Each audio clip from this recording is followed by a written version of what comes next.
తూర్పుగోదావరి జిల్లాలోని నర్సిపూడి అనే గ్రామంలో తాపీ మేస్త్రిగా పనిచేస్తున్న దుర్గా ప్రసాద్ అనబడే ఈ అబ్బాయి మొన్న 24వ తారీఖున శుక్రవారం తన ఇంటి మేడపైకి ఎక్కినప్పుడు అక్కడున్న కరెంటు వైరు తగిలి ఎడం చేయి సుమారుగా 70% ధ్వంసం అయిపోయిందండి.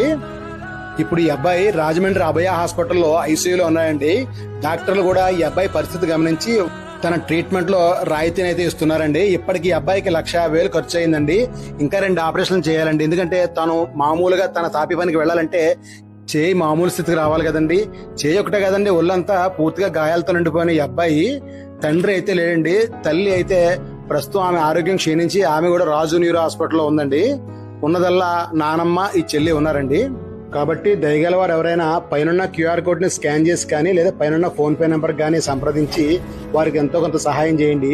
మీరు సహాయం చేయడమే కాకుండా ఈ వీడియోని ఒక 5గురు షేర్ చేస్తే ఇంకా ఎవరైనా సహాయం చేసే అవకాశం ఉండొచ్చు.